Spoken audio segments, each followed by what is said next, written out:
Elections in the Netherlands, a female Trump in Japan, and financial problems in Belgium. Ladies and gentlemen, my name is J20 and I'm so glad to say welcome to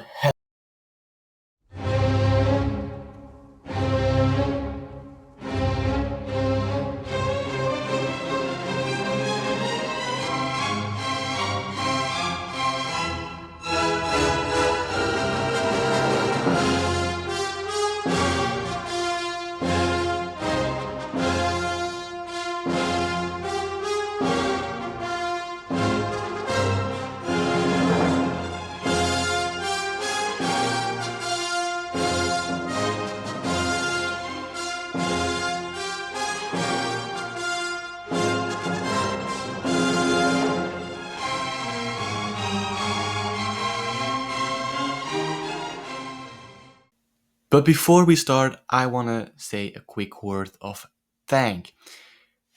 Previous video was our 1 year anniversary, which marked 1 year on this beautiful platform that is YouTube.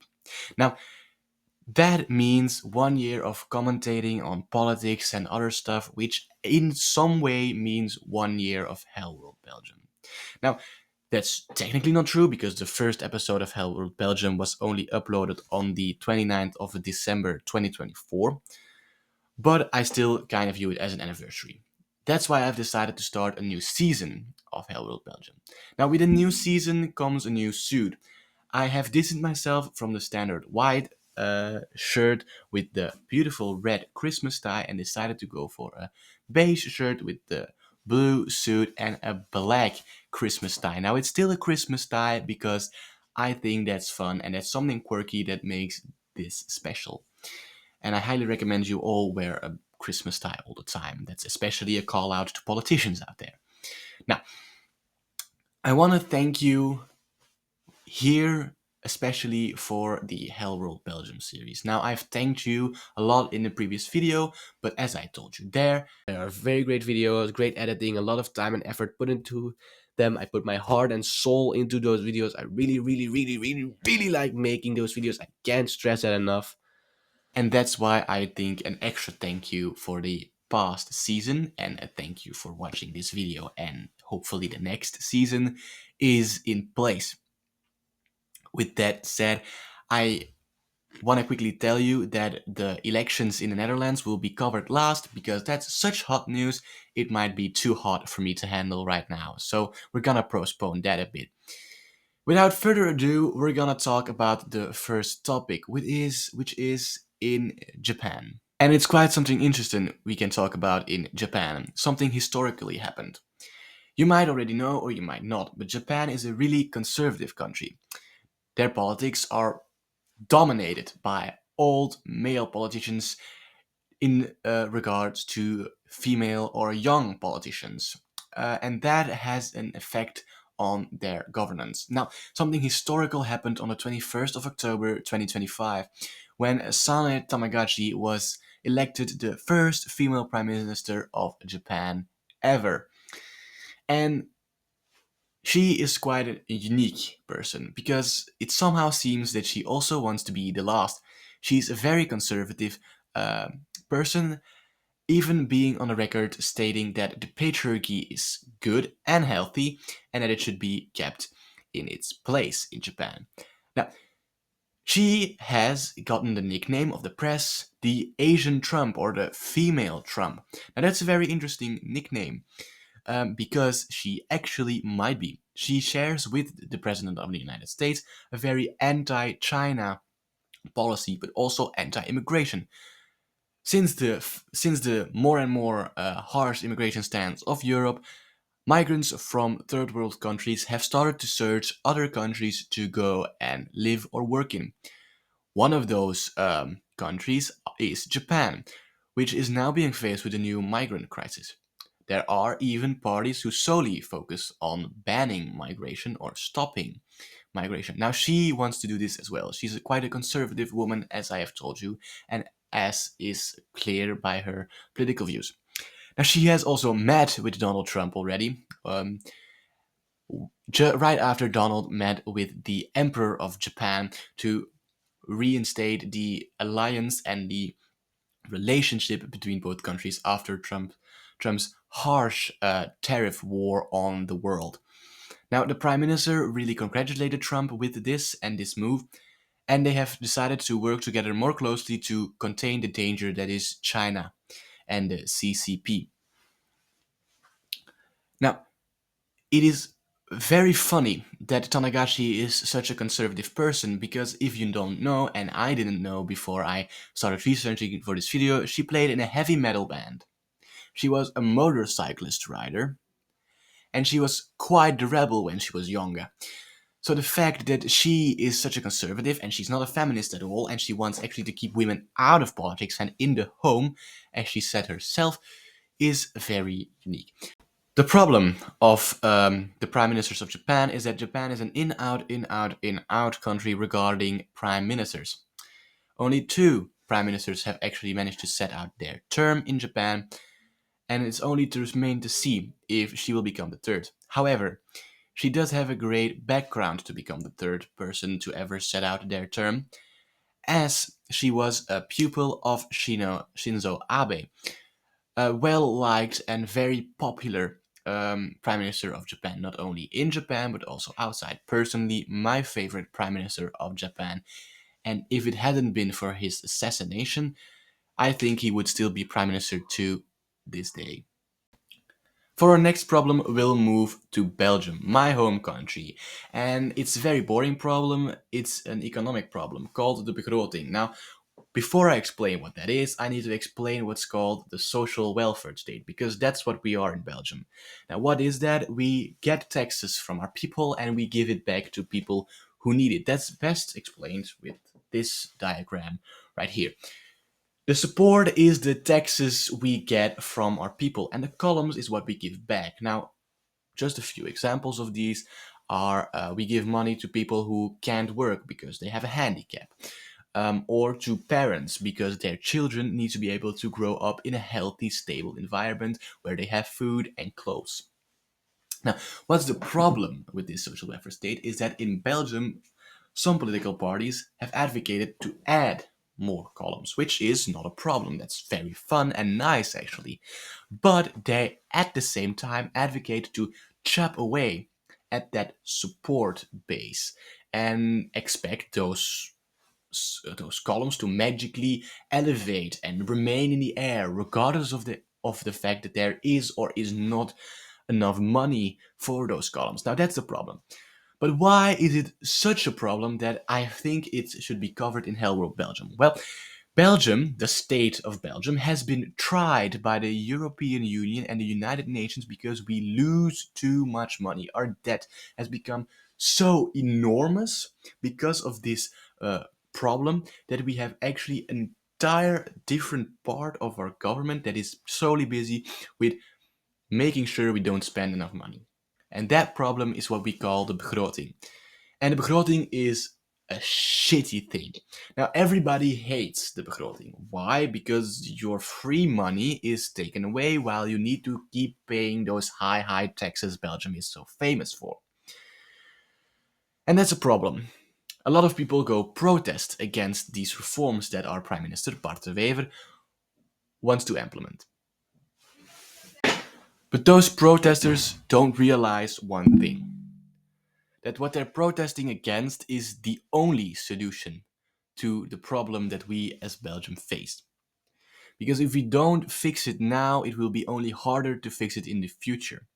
Now, of course, stopping with giving so much money to these columns is not the only answer to our problem, but it's the best answer. Because there are two, actually, other possibilities. The first one is to work 80-hour weeks. Because 80-hour weeks means you work more, which means you earn more money for your business, which means more money for our state to give, and more taxes. The other possibility, because nobody wants to work an 80, 90-hour week, that's just not possible, you would die of exhaustion. The other possibility is that you will become 2 or 3 times as productive. Every Belgian will need to become 2 or 3 times as productive in their work, because the more productive, the more products or or gifts you can produce, the more money goes to the state, the more money the state can give back. I work a vacation job at a fry shop, and I'll tell you this one right now. I am meeting the requirements of my job, and I am exhausted. I will not be able to be 2 or 3 times more productive than I am right now. That's just not a possibility as well. And that's the case for a lot of Belgian citizens. So, taking money away from the social welfare state is the only real possibility here. Now, where does the waiver want to take away money? Because he wants to keep a lot of money in the schools, even though he takes a bit. He wants to keep a lot of money for the pensions for old people, but he takes a bit, and so on and so forth. Now, one thing that he says, where protests have been going on in Brussels for days, and I do not understand why, because I am completely behind this idea, is that people who do not have a job and thus do not support the supporting structure of the social welfare state, but do take the columns benefits, they, after 2 years of being jobless, will be thrown off of the system, which is good because there are indeed people who don't have a job because they can't or because they have a handicap. But there are a lot of people who don't have a job just because they don't want to have a job. And people who don't have a job because they don't want to have a job, those people do not deserve the benefits of a social welfare state. They do not deserve to get that money because they chose not to work, so they need to step away from those benefits. Now, that may sound harsh, and it may sound like I'm against the social welfare state, and I'm not. Culturally and economically, I'm very left leaning. I'm all about sharing and going to the future together. But the future does not exist if we don't take harsh responsibility, if we don't take harsh actions against these problems now, because they will only become more and more difficult. The chance that Bart de Wever fixes these problems before his term ends are null. They don't exist. Our debt is so huge that he will need to slowly chip away at it, and his successors will need to slowly chip away at it. It's a Belgian problem, but it needs to be fixed. And people who actively make sure that problem gets worse by not working, those people do not deserve now or ever deserve the benefits of the social welfare state. It is the core of my belief that you deserve a lot of social welfare, a lot of subsistence, but it's more of a core belief that I think you should work for it. And I share that opinion with a lot of people and with the government of today. Now, talking about government, something interesting in the Dutch government that happened as they have had snap elections. And in these elections, we saw some interesting results. Now, why did they have snap elections? Because less than 2 years ago, in 2023, they also had a general elections for the Tweede Kamer, which is their House of Representatives. The problem with this one is that the PVV, or the Party for Freedom, under leadings of Geert Wilders, had 37 seats, which means to form a government, you needed the guy. The problem is that he is an extreme right populist candidate, and it was very hard to work with him. Now, he didn't become prime minister simply because he wasn't fit to, but his party gained full control over migration politics. The only problem being that when Geert Wilders actually gave a plan to the government, no other party leaders wanted to sign that plan. And thus, the PVV stepped out of the government and the government fell, resulting in the snap elections of the 29th of October 2025, aka yesterday at the time of recording. Now, at the time of the recording, the PVV is by a few thousand votes the largest party, but those are not enough votes to get an extra seat, which means they are officially, together with D66, the biggest party of them all. Now, before we go into government forming and election results, let's talk about the parties themselves. More specifically, let's talk about my favorite Dutch party, which is the FVD, or Forum voor Democratie, in English, the Forum for Democracy. Now, The Forum for Democracy is the Republican Party of the Netherlands, as you would see it in America, with its previous leader Thierry Baudet being a very populist person. They are anti-migration, anti-EU, anti-big government, and go on and go forth. Now, Thierry Baudet has stepped away as leader from the party, giving the torch to Liedewij de Vos, who is now the leader of the FVD. Why did he do this? Because he wanted, as second person, to go in the parliament instead of being the negotiator for government. Now, Liedewij de Vos has started their plan with the FVD, which let me quickly look this one up for you so I can be 100% sure, which is called Nieuwe Basis voor the Netherlands, aka a new support system for the Netherlands, in which they stop migration, stop climate, stop. They only say stop, and they want to have an exit, or what that means is the Netherlands exiting the EU. The only point I disagree, because I am a highly Europe supporter. Now, the results of the election were close. As I told you before, the previous election was a landslide for the PVV with 37 votes. Now they have lost 11 seats, going to 26, and that's a problem, because normally the biggest party has over 30 seats, meaning they need to be forming the government. Now that's not a problem, but with the 3,000 votes that the PVV makes them the biggest party, they will be the first one to get a chance at forming a government. But a lot of parties have said not to work with the PVV ever anymore because they stepped out of the government for no reason at all. So the chance that the torch will be given to D66 is like 100%, because the only parties that actually want to work with the PVV are Ja21, the FVD, and the BBB.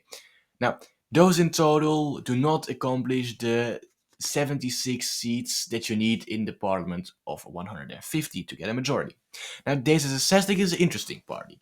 They are the second biggest or equally as big party, and yesterday they were even in the first padding, and they were even predicted to have 27 seats.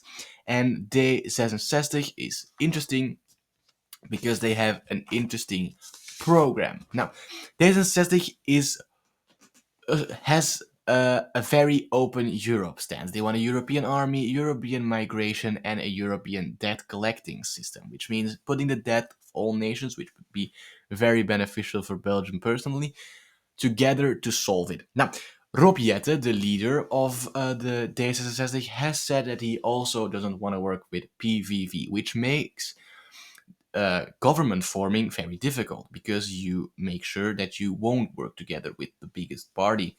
Now, D66 has a few options. Two popular options. They either do a centrum-right coalition or they do a left coalition. Now, the left coalition has one big problem, because you would need the VVD under Dylan Jugelzet and the Socialist Green Party, GroenLinks PvdA. Post editing me here, I forgot to say one important thing about the left party GroenLinks PvdA. Now, after the results of the first exit poll came in, the leader of the PvdA, Frans Timmermans, stopped with politics. He told the press and he told his party that he wasn't able to convince people to vote for them, and that means he isn't good enough of a leader, and therefore should step down. And that's what he did.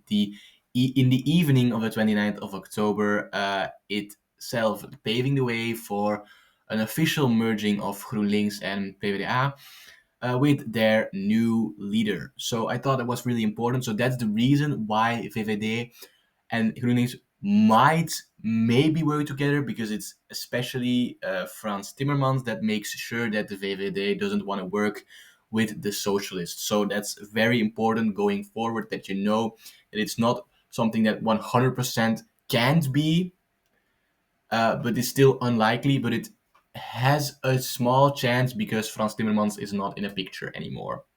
So that's important. Now, GroenLinks PvdA doesn't, and the VVD do not want to work together with each other. If you take the CDA or the Christian party with it, you would have a majority. Another thing D66 can do is work together with VVD and, for example, Ja21 and CDA, or only Ja21, CDA, and a few smaller parties, which would eventually give them the majority. This is the more stable um, coalition and the one I predict will happen. So what I predict to happen is that D66, Ja21 and the CDA will work together to form the government. Viewed in this diagram, so that's, and possibly the FVD and the BBB could possibly be there, but I don't think. So D66, Ja21, CDA and VVD is, I think, the best course of action for the Dutch government right now, to make sure that the GroenLinks VVDA and the VVD don't get into any fight while in government, and to make sure that D66 actually can continue and wait 4 years to form the next parliament. Now, the reason that the Dutch parliament fell apart is pretty funny. The fact that migration is such a big issue. Now, you may come to wonder why the PVV didn't get so much seats as they did before. While yes, stepping out of the government is a pretty pussy action, you wouldn't expect that to cost 11 seats. Well, that is because PVV was the only party who had a real strong migration policy in the previous election. Other parties learned from that, and parties like D66, but even the SP and the left parties all took action and put in their party program for 2025 that they would harshen their stance on migration. So all the voters who stand for PVV purely because of their migration policy have spurred across the board, mostly to Ja22, which is one of the big winners, going to 20 seats. 20 seats in the new government, coming from near null seats, null to 1 seats. They have gained 20 seats today, which is wild, a huge increase, so to speak, yeah, for Ja21. So it remains to be seen who forms the Dutch government, but the chance that D66 will be the leading force and Rob Jetten becoming the next prime minister of the Netherlands are huge, because the only reason that Geert Wilders wasn't prime minister of the Netherlands is because in the accord for their coalition specifically stated that Geert Wilders will not become prime minister. Rob Jetten is probably going to become the prime minister of the Netherlands, and D66, VVD, Ja21 and CDA party will probably be the next government of the Netherlands. Now, with that said, we have covered everything that we needed to cover today. A lot of interesting uh, political moves around the world. What is most interesting to me is that this has given me a new idea to make a video. The Trump of every nation. Because we know who Trump is in America, Donald. We know who Trump is in Japan, the Sewer. We know who Trump is in the Netherlands, Thierry Baudet of the VVD. But do other countries also have a Trump? And so yes, who is it? And I'm gonna research that for another video. Then rests me only to say this one thing, and that is thank you for watching. Please like and subscribe. J20 out.